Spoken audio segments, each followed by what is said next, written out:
Facebook use থেকে আমার লাইফে যদি বেস্ট কোনো ঘটনা ঘটে থাকে, সেটা হচ্ছে আমি আমার ছোটবেলার একটা ফ্রেন্ডকে খুঁজে পেয়েছি। মানে যার সাথে আমার প্রায় ১৬ বছর ধরে কোনো কানেকশন নাই, কিছু নাই। ও কই আমি জানি না, আমি কই ও জানে না। তাকে হচ্ছে আমি খুঁজে পেয়েছি। সো ওর সাথে হচ্ছে দেখা করতে যাবো বলেও অনেক কারণে টাইমিং মিলে না। ওর বেবি ছোট, আমার বেবিরা ছোট। সো সবকিছু মিলায় আসলে হচ্ছিল না। এবার ঢাকায় এসে আমার ফার্স্ট প্ল্যান ছিল আমি আগে ওর সাথে দেখা করব, তারপরে বাকি কিছু। কারণ প্রত্যেকবার আসি আর দেখা করা হয় না। তারপরে এই তো চলে আসছি আমরা ওর বাসায়। আর এখানে আসার পরে দেখি আমাদের বাচ্চারাও অনেক ভালো ফ্রেন্ড হয়ে গেছে। আর এই বাচ্চাটা মাশাআল্লাহ এত লক্ষ্মী, এটা ওর বড় মেয়ে। মেয়ে বাচ্চারা এমনিই লক্ষ্মী হয়, তার মধ্যে ও আবার একটু বেশিই লক্ষ্মী। আর এই তো আমার ছোট্ট ইনায়া বাচ্চা মাশাআল্লাহ, যাকে দেখার জন্য আমি মানে এবার কোনো এক্সকিউজ রাখিই নাই যে সবকিছু পরে আগে আমার ওর সাথে দেখা করতে হবে।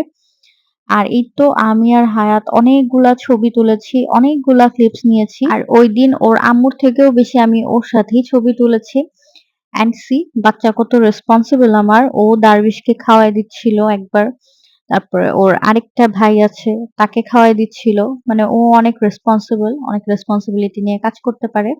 আর ওই যে আলমারির মধ্যে আমার আরেকটা বাচ্চা ঢুকে গেছে। ওরা এখানে মারামারি করতে ও ভয়ে আলমারির ভিতরে ঢুকে গেছে। মানে দারবিশ আর ও হচ্ছে সেইম এইজ। সো ওদের মধ্যে খুব ভালো ফ্রেন্ডশিপ, আবার খুব ঝগড়াঝাটি ঐদিন লেগে গেছিল। আর এই তো আমার এই নেয়া বাচ্চা মাশাআল্লাহ, ওর সাথেও অনেকগুলা ছবি, ভিডিও ক্লিপ সব আমি নিয়ে নিয়েছি। আর এখানে আমরা অনেক চেষ্টা করছিলাম বাচ্চা-কাচ্চা একসাথে বসানোর, বাট হয়নি। আসলে বাচ্চা-কাচ্চাকে একসাথে বসানো খুব টাফ। আর এই তো এখন আমরা চলে যাব। আর দারবিশকে হচ্ছে ওর খালামণি কোলে নামায় দিছে একদম রিক্সা পর্যন্ত।